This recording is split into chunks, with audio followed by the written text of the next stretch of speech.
Hey, hey there, Brandon Robertson with the Mortgage Growth System, and today what I wanted to do was talk about what top producing loan officers do that your average loan officer doesn't do.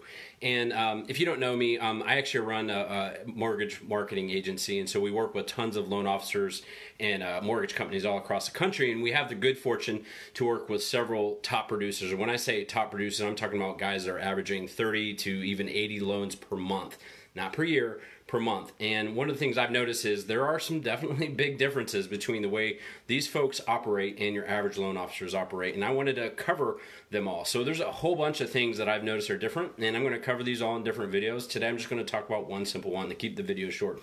So today, I think maybe this is the most important one, which is loan officers that are top producers, they have a different mindset. They have a different mentality about what they're doing. And it typically comes down to this, right? They operate from a CEO standpoint rather than an employee standpoint. They look at their business as though they have a business rather than being an employee of a business, even though they may be a W-2 loan officer as well. Secondly, they operate from a standpoint, a mindset of abundance rather than scarcity. And so the big thing they do all the time is, even from the beginning, right? This is how they became a top producing loan officer. Just like anybody else, they started closing just a few deals per month and then scaled and scaled and scaled. But it's the scaling, it's the secret to the scaling that I'm trying to talk to you about here today. So what they do is they look at like, okay, so if I do this thing and it produces this result or this many loans, how can I do more of this so I can get more of that, right? That's the simple question they ask. Now, the way they operate, the way they answer that question is really the big difference between the two, because now they're operating from a CEO standpoint, abundance standpoint. They take risks. They take tons of risks and they figure out how they can do that, right? So typically it's going to take some sort of investment in themselves. That could be a myriad of things. It could be investing in a marketing company like ours. It could be hiring a loan officer assistant. It could be hiring some other assistant, a software program, any number of things.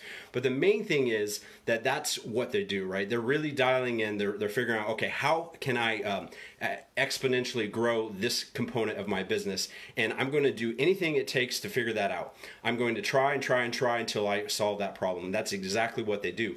So I know this may sound like a simple little tip, but it's a huge thing. If you can stop and think about the way you operate in your business, do you operate from a scarcity mindset where you're like, ooh, I'm just so afraid to take any sort of risk. I'm so afraid to invest in my business.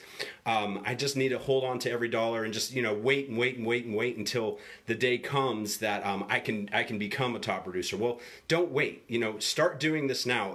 This is how every great business, not even mortgage businesses, any great business operates, right? They look at their problem. How can I expand upon this thing that's been successful for me, and invest, keep trying until you figure out the solution. So if you found this video helpful, you like it all, leave some comments in the post, ask questions, whatever. Like my page, and you can follow and check out the other videos where I talk more about what top producers do as opposed to average loan officers. So, oh yeah, if you want to check out what we do for these top producers, just go to mortgagegrowthsystem.com. That's mortgagegrowthsystem.com. Take care. I'll see you in another video.